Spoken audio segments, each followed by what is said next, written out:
Halo, Assalamualaikum warahmatullahi wabarakatuh. Selamat malam, selamat pagi, selamat siang teman-teman yang nonton video ini. Kenalin, nama gue Lukman.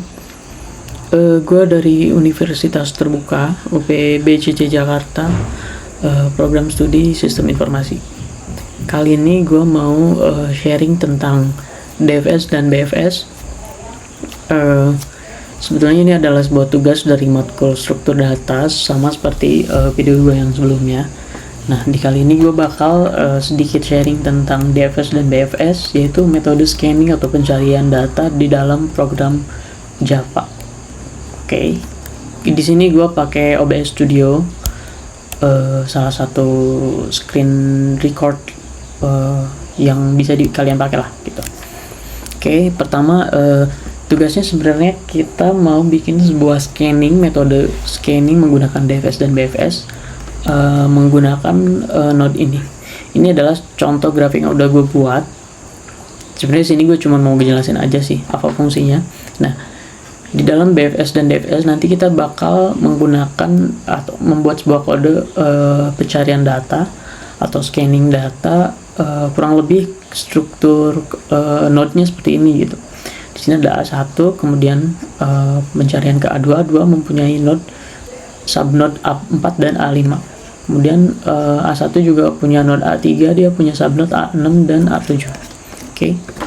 Ini adalah contoh kode yang sebenarnya udah gue ulik juga sih. Jadi yang pertama kita lakukan adalah mencari tahu apa itu DFS. DFS itu adalah depth first search ya. Deep, base-nya dari kata deep itu kalian udah tahu sendiri artinya dalam, berarti pencarian ini konsepnya adalah pencarian yang dalam gitu, yang kurang lebih spesifiknya untuk hal yang jauh. Misal kalian mencari sebuah ruangan, mencari sebuah kunci ini ada di ruangan 3 lantai 5 gitu. Nah, kalian mencari sesuatu di dalam satu lantai, kemudian di satu lantai mempunyai 3 ruangan, kalian cari A1, A2, A3, ruangan sampai ruangan 3, kan nggak nemu nih, kalian balik lagi, terus kalian naik ke atas lantai 2, kemudian kalian cari itu di lantai 2. Nah, terus begitu sampai dia nemuin kunci itu. Nah, kurang lebih analoginya seperti itu. Di sini gue mau jelasin kode yang udah gue buat. Pertama kita buat function ya. Kita buat kelas dulu DFS example, kemudian kita buat static map string dan set. Ini sebenarnya untuk variable juga ya. Kemudian kita buat variable found, itu isinya boolean dan defaultnya false. Itu untuk nanti kita bakal pakai buat pembenaran aja gitu. Nah, kita buat sebuah node-nya itu dari A1 dia punya node A2, kemudian A1 juga punya cabang A3. Nah, A2 dia punya cabang A4, kemudian A2 juga punya cabang A5. Nah, kemudian A3 dia punya cabang juga A6, dan A3 juga punya cabang A7. Ini kita buat dengan metode DFS atau depth first search, karena ini untuk membuktikan gitu pencarian ini sebenarnya ampuhkah atau enggak gitu. Kita run dulu. Sini aja kali ya. Ada deh sini. Nah, masukkan node yang mau kita cari, misal A6. A6.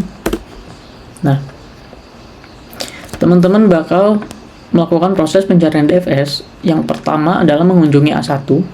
A1 nih punya nggak sih A6? Nggak ada kan. Kemudian dia balik, kemudian dia mengunjungi A2. Kemudian dia mengunjungi A4. Kemudian dia mengunjungi A5, belum nemu. Nah, dia balik lagi ke A3. Kenapa balik lagi ke A3? Karena balik lagi kita lihat dari grafiknya ini. Grafik struktur node-nya ini, kenapa dari A5 dia balik ke A3? Karena kita udah buntu nih, node-nya udah nggak nemu lagi cabang gitu. Maka dia balik lagi ke A1, kemudian ke A3.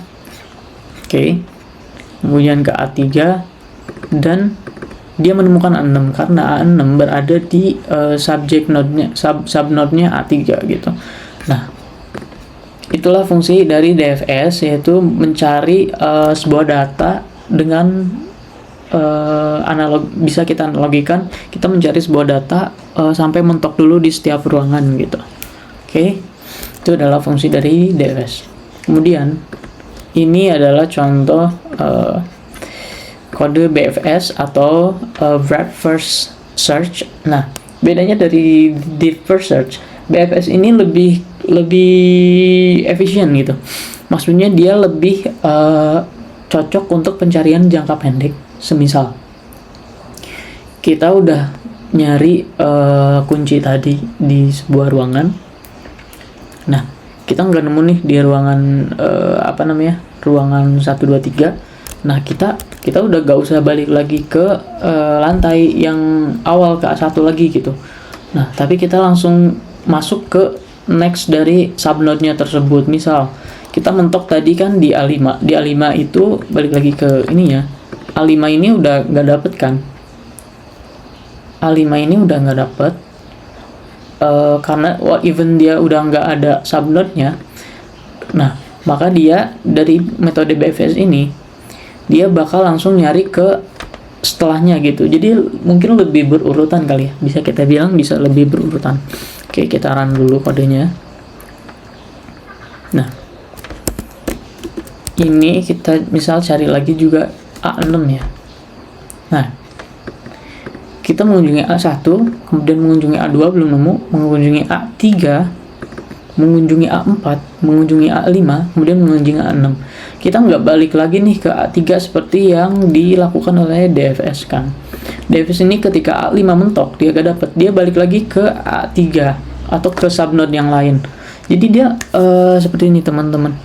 Bedanya dengan BFS, nah kita lihat dari analogi seperti ini ya. Kalau dari DFS atau Depth First Search itu dia mencari satu-satu ruangan terlebih dahulu.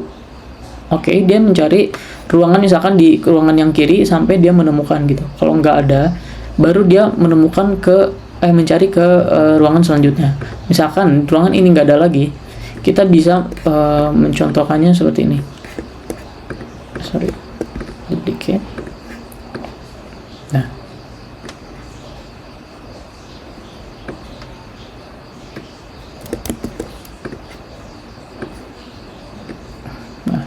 misalkan ini A8. Nah, ketika di sini udah nggak ada, dia bakal nyari lagi ke yang lain. Nah, itu metode DFS. Tapi beda dengan metode BFS. BFS atau Breadth First Search itu dia lebih instan mencari ke satu-satu ruangan dulu. A2 langsung masuk ke A3, A3 masuk ke A4 misalkan, langsung ke A5, A5 langsung ke A6. Jadi dia nggak usah balik lagi ke pintu awal. Itu bedanya DFS dan BFS. Oke, gue nggak bakal lama-lama sih di penjelasan video kali ini karena mungkin kalian bisa coba sendiri. Gue pakai online compiler Java dari Programmis. Kalian bisa pakai compiler online ini untuk ngetes kode-kode yang mau kalian jalankan. Oke, segitu aja video dari gue. Semoga bermanfaat untuk penjelasan sedikit sharing tentang BFS dan DFS. Sekian dari gue. Thank you banget yang udah nonton. Wassalamualaikum warahmatullahi wabarakatuh.